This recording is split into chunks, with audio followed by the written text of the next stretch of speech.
The most asked question, trading और investing, which one to do? Stock market में जो भी लोग काम करने आते हैं या फिर जो नया पार्टिसिपेंट आता है उसके मन में एक बार ये सवाल जरूर आता है कि मुझे यहाँ पर ट्रेडिंग करना चाहिए, इन्वेस्टिंग करना चाहिए।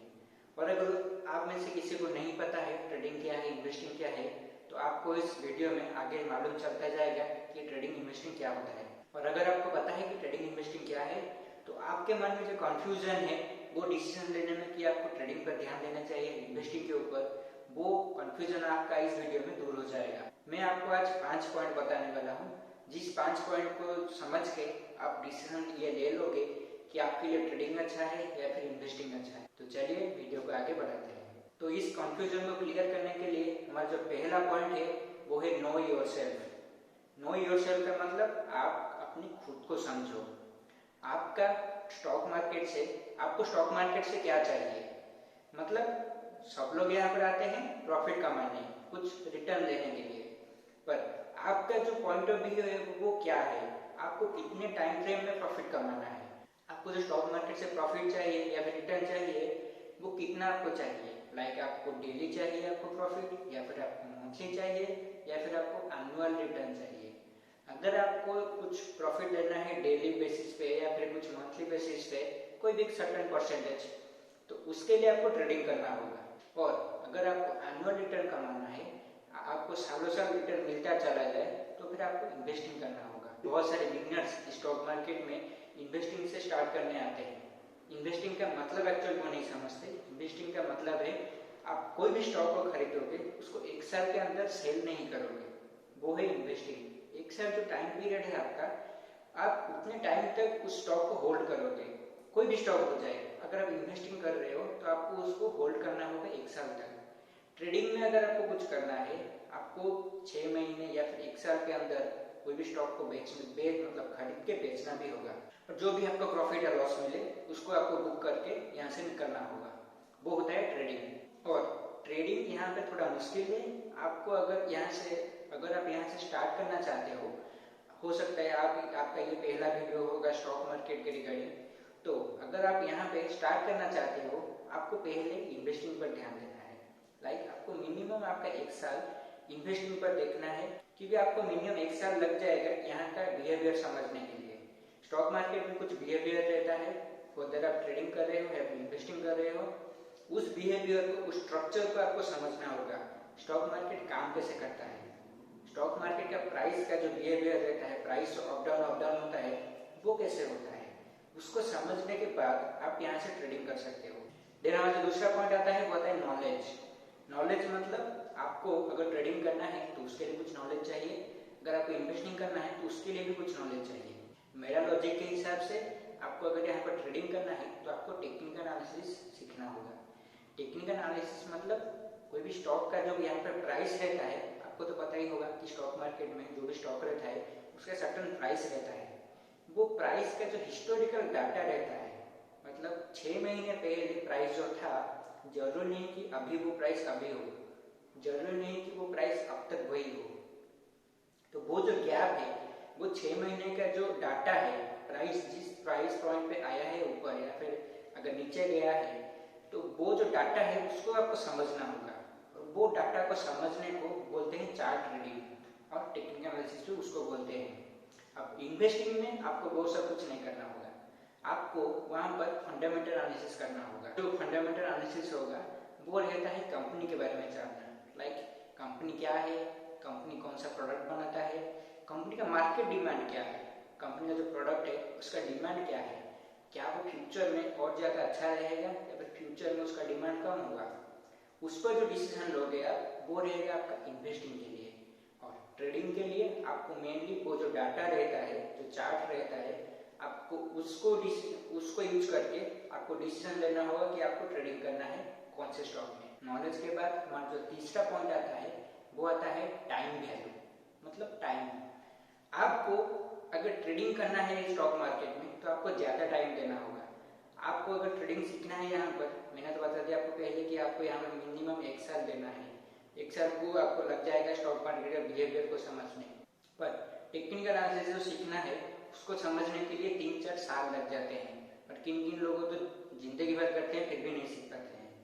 टेक्निकल एनालिसिस जो रहता है वो रहता है मेनली वो डाटा को पढ़ना, जो भी आपका डाटा है, आपका डाटा जो भी बोल रहा है उसको समझना, क्योंकि वो जो पास्ट आपका हिस्टोरिकल डाटा है उसी की वजह से आप ट्रेडिंग में ये डिसीजन लोगे कि वो स्टॉक यहाँ से इस प्राइस पॉइंट से ऊपर जाएगा या फिर इस प्राइस पॉइंट से नीचे आएगा। वो जो आपका डिसीजन होगा उस डिसीजन को लेने में या फिर वो डिसीजन कैसे लेते हैं उसको सीखने में आपका ज़्यादा टाइम जाएगा। तो ट्रेडिंग कर रहे हो तो आपको मिनिमम यहाँ पर 3 या 4 साल आपको सीखने में देना है। 3-4 साल मतलब मैं बोल रहा हूँ एवरेज स्टूडेंट के लिए, स्टूडेंट नहीं मतलब एवरेज आप बोल सकते हो। पर आप अगर थोड़ा ज़्यादा टाइम देते हो, लाइक पर डे आप 4 to 5 आवर देते हो स्टॉक मार्केट को सीखने के लिए, पर डे 4 to 5 आवर, दिन आप जाकर 2 या 3 साल में सीख सकते हो वो डाटा को पढ़ना, वो जिससे आप ट्रेडिंग कर सकते हो। अब ये भी हो सकता है कि आप उस डाटा को पढ़ने में एक्सपर्ट बन जाओ, और उसके लिए आपको टाइम ज़्यादा देना होगा। इन्वेस्टिंग जो करते हैं उनके पास ज़्यादा टाइम नहीं है, क्यों? क्योंकि वो पैसा कमाने बिजी रहते हैं, वो स्टॉक मार्केट से आते हैं कुछ एनुअल रिटर्न लेने के लिए। अब आपके पास अगर वो पेशेंस नहीं है कि वो डाटा को पढ़ने के लिए आपको इतना टाइम देना चाहिए, आपको वो एफर्ट करने के लिए आपके पास मतलब ताकत नहीं है, टाइम नहीं है, तो आपको इन्वेस्टिंग करना ही है। क्योंकि इन्वेस्टिंग में ये सब नहीं करना है, आपको सिंपल एक डिसीजन लेना है कि मैं जो भी चीज़ यूज कर रहा हूँ डेली लाइफ में मैं किससे वो स्टॉक खरीद सकूँ। लाइक आपका अगर डेली यूज जो भी है, लाइक अगर आप जियो का सिम यूज करते हो तो आपको रिलायंस का स्टॉक लेना चाहिए, इन्वेस्टिंग के लिए बोल रहा हूँ। अगर आप यूज कर रहे हो, मान लीजिए आपकी गाड़ी में जो टायर लगा हुआ है वो लगा हुआ है एमआरएफ का या फिर अपोलो का, तो आपको वो स्टॉक लेना चाहिए। क्यों? क्योंकि आपका जो गाड़ी मैन्युफैक्चरर है अगर वो टायर अच्छा नहीं है तो वो उसको क्यों खरीदेगा? जो प्रोडक्ट है टायर अगर वो उतना अच्छा नहीं है तो वो गाड़ी बनाने वाला क्यों उसको खरीदेगा? वो जो माइंडसेट है वो आपके दिमाग में रहना चाहिए कि ये जो चीज़ ये जो दे रहा है मुझे, जो भी टायर मुझे दे रहा है वो ये अगर उतना अच्छा नहीं होता तो वो मैन्युफैक्चरर कभी मुझे नहीं देता। ये रहता है आपका स्टोरी। अब ये है आपका एग्जाम्पल। आप जैसे डेली लाइफ में जो भी चीज़ें यूज करोगे वो आपको इन्वेस्टिंग में लेना चाहिए, वो फंडामेंटल एनालिसिस का पहला स्टेप है। फिर चौथा पॉइंट आता है वो है reason of buying. Reason of buying मतलब ट्रेडिंग कर रहे हो या फिर इन्वेस्टिंग कर रहे हो, आपका बाइंग करने के लिए रीजन क्या है? मतलब आप कोई भी स्टॉक ले रहे हो, मतलब समझ ले 2 महीने के लिए, तो आप उस स्टॉक को क्यों खरीद रहे हो? अगर आपको वो डाटा बताता है कि ये स्टॉक हो सकता है 100 से 120 या फिर 130 इस प्राइस पॉइंट पर जाएगा, तो आप उसको ले सकते हो, वो है आपका रीजन। इन्वेस्टिंग में जैसे मैंने आपको पहले बताया, आपका गाड़ी में जो टायर है वो टायर जो जिस भी कंपनी का है क्या वो स्टॉक मार्केट में लिस्टेड है? अगर लिस्टेड है तो मुझे उसको खरीदना चाहिए। ये है आपके पास एक वैलिड रीजन। जो ट्रेडिंग में जो लोग ट्रेडिंग करते हैं वो मोस्टली डाटा को यूज करके ट्रेड करते हैं। जो इन्वेस्ट करते हैं वो मोस्टली स्टोरी बेस्ड करते हैं। लाइक उनके पास एक सर्टन विजन रहता है कि ये जो मान लीजिए मैं सिम यूज कर रहा हूँ आज के लिए, ये 5 साल के बाद भी उसका उतना ही डिमांड रहेगा क्योंकि उसका जो नेटवर्क है वो बहुत स्ट्रॉन्ग है। ये एक है रीजन। वैसे ही आपको ट्रेडिंग कर रहे हो या इन्वेस्टिंग कर रहे हो, आपका जो रीजन है वो हमेशा ऐसा ही रहना चाहिए। देन हमारा जो 5वां पॉइंट आता है वो आता है परसेंटेज ऑफ रिटर्न। ये एक सबसे इंपॉर्टेंट पॉइंट है जो कि हर किसी को जानना है। ट्रेडिंग में आपको जो परसेंटेज ऑफ रिटर्न मिलेगा वो हमेशा शॉर्ट ही मिलेगा। शॉर्ट मतलब आपको कुछ मतलब हो सकता है 5%, 10%, 20% ऐसा मिले। इन्वेस्टिंग में आपको हो सकता है 50, 60, 100, 200 ऐसा पॉइंट आपको रिटर्न मिले, क्योंकि इन्वेस्टिंग में आपको टाइम वैल्यू ज़्यादा है, ट्रेडिंग में आपका टाइम वैल्यू कम है। टाइम के कारण कोई भी स्टॉक अगर 100 से 150 तक जाएगा उसको वहां तक पहुंचने के लिए 4-5 महीने लगेंगे।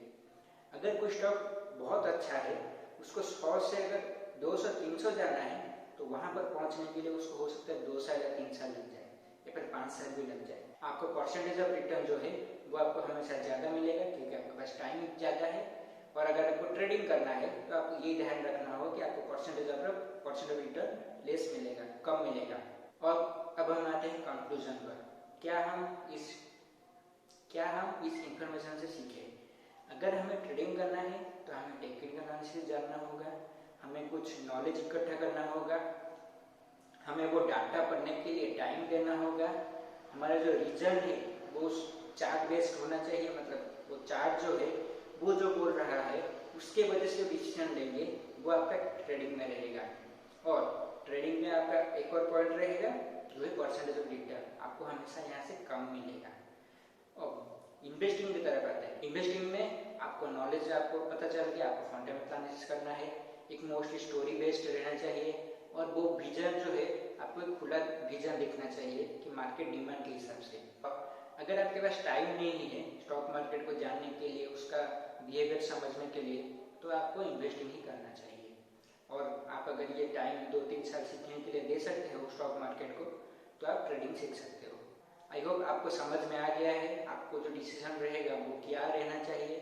हो सकता है कुछ लोग यहाँ पर ये समझेंगे कि मेरे को इतना टाइम नहीं है ट्रेडिंग सीखने के लिए, मेरे को 6 महीने 1 महीने 6 महीने 1 साल में ये ट्रेडिंग सीखना है, तो आपके लिए जैसे मैंने आपको पहले बताया 4-5 आवर अगर आप पर डे देते हो, आपको वहाँ पर 8-10 घंटे देने होंगे, तभी जाकर आप जो टाइम फ्रेम है ट्रेडिंग सीखने का उसको कम करते चले जाओगे। तो ये था मेरा एक सिंपल टिप, अगर आप ट्रेडिंग कर रहे हो तो इसको फॉलो करो। इसी नोट के साथ मैं इस वीडियो को अभी एंड कर रहा हूँ। तो मेरा जो नेक्स्ट वीडियो आएगा वो होगा फंडामेंटल एनालिसिस और टेक्निकल एनालिसिस, इसको कैसे सीखना है उसके ऊपर। तो उस वीडियो को देखने के लिए मेरे साथ जुड़े रहें।